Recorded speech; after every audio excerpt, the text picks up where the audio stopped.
सत्ता की साझेदारी। इस अध्याय में सत्ता में साझेदारी के महत्व के बारे में बताया जाएगा। सत्ता में साझेदारी लोकतंत्र की कार्यप्रणाली के लिए आवश्यक है। इसकी शुरुआत हम श्रीलंका एवं बेल्जियम की दो कथाओं से करेंगे। बेल्जियम यूरोप का छोटा सा देश है जिसका क्षेत्रफल भारत के हरियाणा राज्य से भी कम है। बेल्जियम की कुल आबादी का 59% हिस्सा फ्लेमिश इलाके में रहता है जिसकी भाषा डच है। 40% लोग वेलोनिया क्षेत्र में रहते हैं और फ्रेंच बोलते हैं। शेष 1% लोगों की भाषा जर्मन है। इस देश की राजधानी ब्रुसेल्स है जहां 80% लोग फ्रेंच भाषी हैं एवं 20% लोग डच भाषी हैं। देश के अल्पसंख्यक फ्रेंच भाषी लोग अपेक्षाकृत अधिक समृद्ध और ताकतवर हैं। बाद में विकसित और शिक्षित हुए डच भाषी लोगों को इस स्थिति से नाराजगी थी। इस स्थिति के चलते 1950 और 1960 के दशक में दोनों समूहों के बीच तनाव बढ़ने लगा। राजधानी ब्रुसेल्स में दोनों समूहों के बीच टकराव सबसे अधिक था। अब दूसरी कहानी श्रीलंका की, जो दक्षिण एशिया का एक द्वीपीय देश है। ये भारत के तमिलनाडु राज्य के दक्षिणी तट से कुछ किलोमीटर की दूरी पर स्थित है।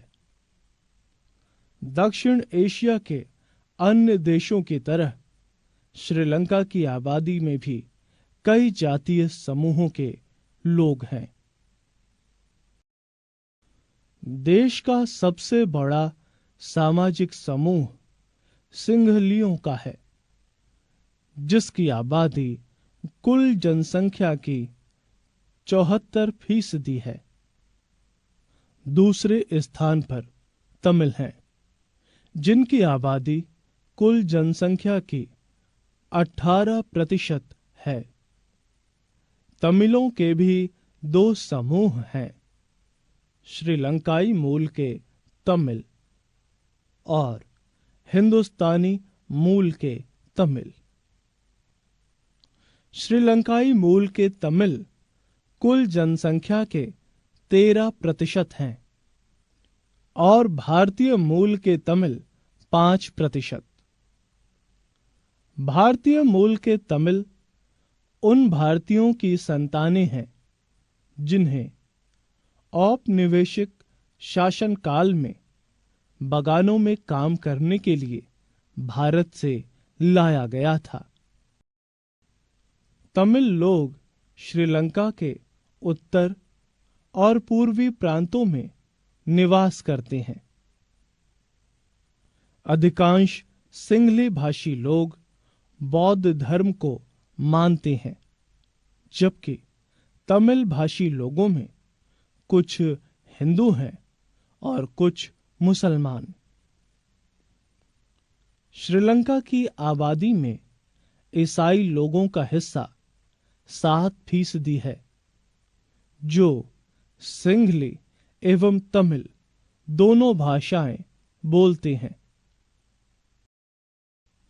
बेल्जियम में डच भाषी लोग अपनी संख्या के बल पर फ्रेंच भाषी और जर्मन भाषी लोगों पर अपनी इच्छाएं थोप सकते हैं।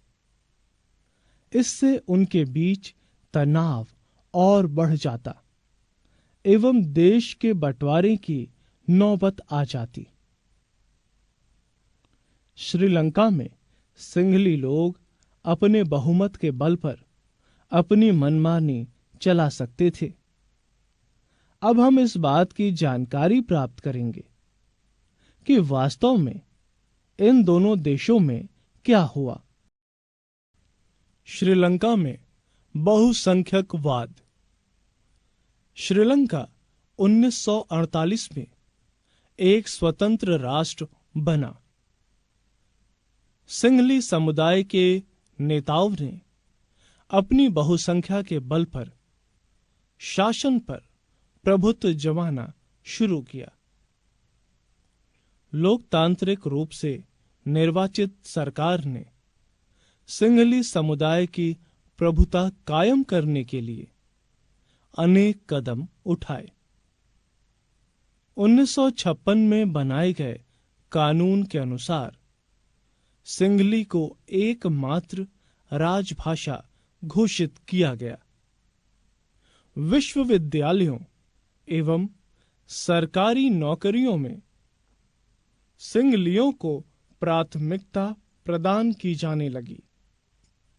नए संविधान में बौद्ध मत को संरक्षण एवं बढ़ावा देने का प्रावधान किया गया। इन सरकारी फैसलों के कारण श्रीलंका में तमिलों की नाराजगी एवं शासन के प्रति बेगानापन बढ़ने लगा। तमिलों को ऐसा विश्वास होने लगा था कि सिंहलियों के नेतृत्व वाली सारी राजनीतिक पार्टियां उनकी भाषा और संस्कृति को नष्ट कर देंगे। तमिलों को ऐसा भी लगने लगा कि उन्हें समान राजनीतिक अधिकारों से वंचित किया जा रहा है एवं उनके साथ भेदभाव हो रहा है। परिणाम स्वरूप तमिल और सिंहली समुदायों के संबंध आपस में बिगड़ते चले गए।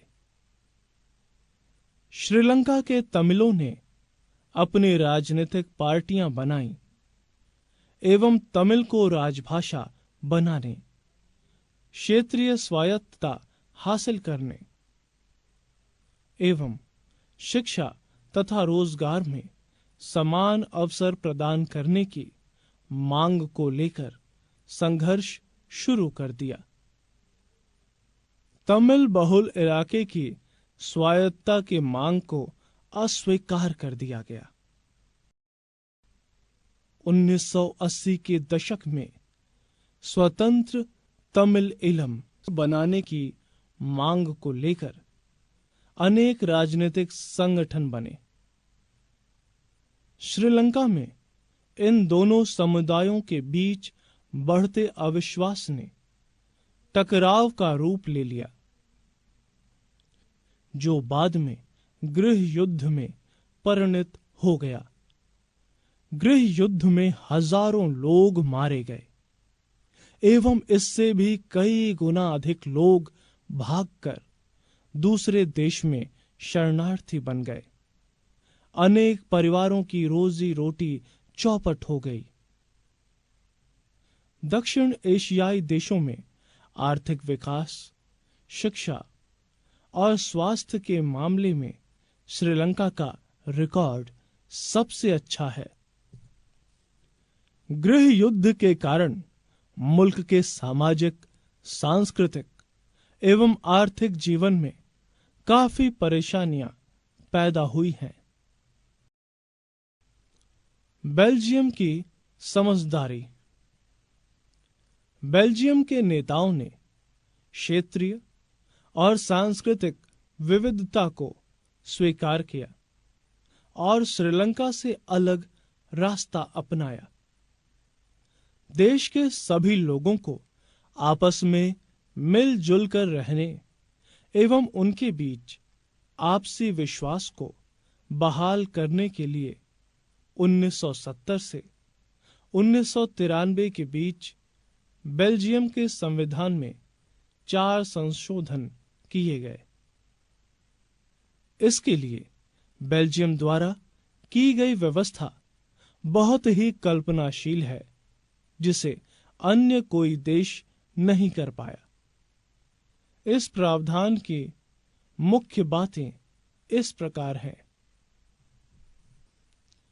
संविधान में इस बात का प्रावधान किया गया कि केंद्रीय सरकार में डच और फ्रेंच भाषी मंत्रियों की संख्या समान होगी एवं कुछ विशेष कानून तभी बन सकते हैं जब दोनों भाषाई समूह के सांसदों का बहुमत उसके पक्ष में हो।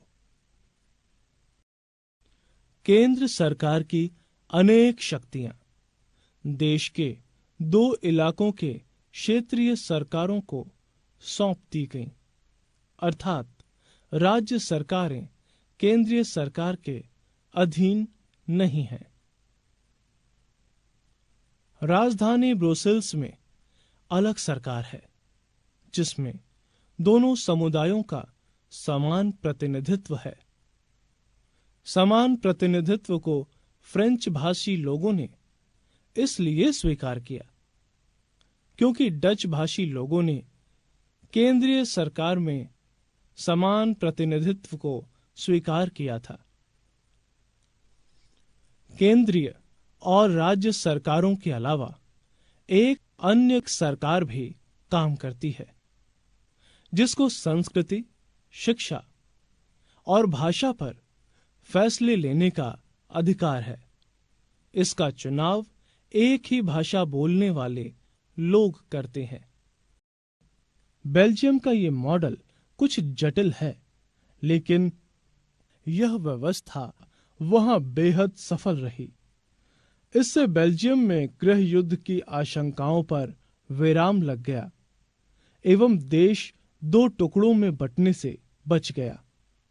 फिलहाल यूरोपीय संघ का मुख्यालय ब्रुसेल्स को ही चुना गया है। बेल्जियम और श्रीलंका की कथाओं से हमें क्या शिक्षा मिलती है? बेल्जियम और श्रीलंका दोनों ही लोकतांत्रिक देश है, परंतु सत्ता में साझेदारी की समस्या को उन्होंने अलग अलग ढंग से निपटाने की कोशिश की है। बेल्जियम के नेता अलग अलग समुदायों और क्षेत्रों की भावनाओं का आदर करते हुए सत्ता की साझेदारी पर सहमत हुए।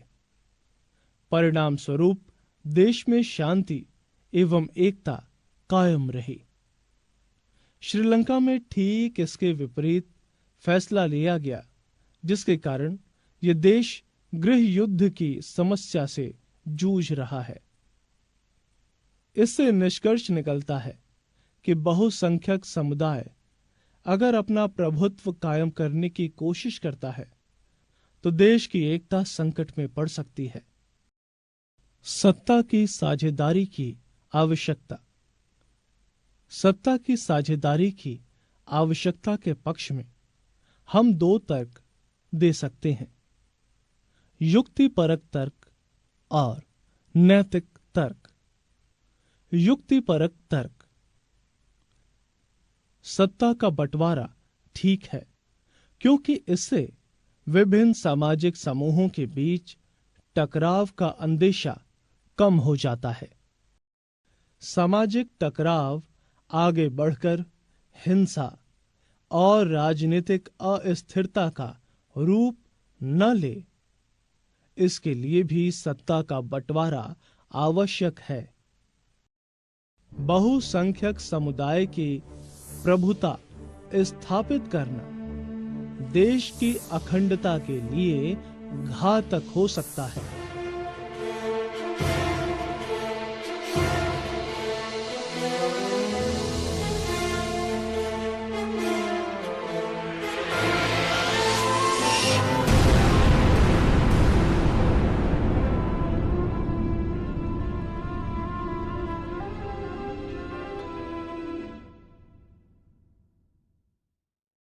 बहुसंख्यकों का आतंक अल्पसंख्यकों के लिए तो परेशानी पैदा करता ही है, साथ ही बहुसंख्यकों के लिए भी बर्बादी का कारण बन जाता है।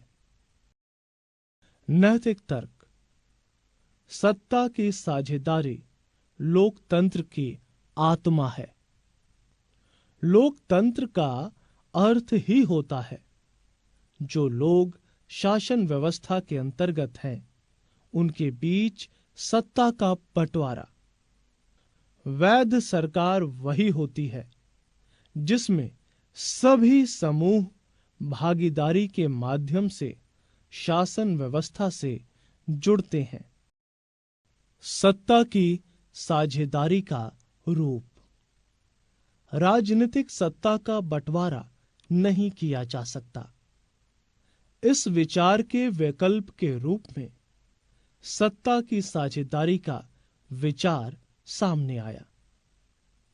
लंबे समय से ये मान्यता रही है कि सरकार की सारी शक्तियां एक व्यक्ति या किसी खास स्थान में रहने वाले व्यक्ति समूह के हाथ में रहनी चाहिए। अगर फैसले लेने की शक्ति बिखर गई तो तुरंत फैसले लेना और उन्हें लागू करना संभव नहीं होगा। परंतु लोकतंत्र के बुनियादी सिद्धांत के अनुसार लोकतंत्र की सारी शक्तियां जनता में निहित होती हैं एवं लोग स्वशासन की संस्थाओं के माध्यम से अपना शासन चलाते हैं। अच्छे लोकतांत्रिक शासन में समाज के विभिन्न समूहों और उनके विचारों को उचित सम्मान दिया जाता है।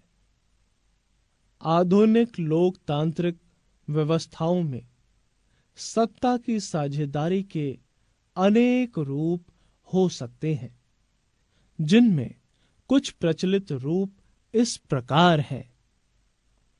शासन के विभिन्न अंगों के बीच सत्ता का बंटवारा। इसमें सत्ता का बंटवारा विधायिका, कार्यपालिका एवं न्यायपालिका के बीच होता है। इसे सत्ता का क्षैतिज वितरण कहते हैं क्योंकि इसमें सरकार के विभिन्न अंग एक ही स्तर पर रहकर अपनी अपनी शक्ति का उपयोग करते हैं। ये बंटवारा ये सुनिश्चित करता है कि कोई भी एक अंग सत्ता का असीमित उपयोग नहीं कर सकता एवं हर अंग एक दूसरे पर अंकुश रखता है। इससे विभिन्न संस्थाओं के बीच सत्ता का संतुलन बनता है। हमारे देश में कार्यपालिका सत्ता का उपयोग करती है, लेकिन संसद उस पर अनेक प्रकार से नियंत्रण रखती है। न्यायपालिका की नियुक्ति कार्यपालिका द्वारा की जाती है, लेकिन न्यायपालिका कार्यपालिका पर एवं विधायिका द्वारा बनाए गए कानूनों पर अंकुश रखती है। इस व्यवस्था को नियंत्रण और संतुलन की व्यवस्था भी कहते हैं। सरकार के बीच विभिन्न स्तरों पर सत्ता का बंटवारा।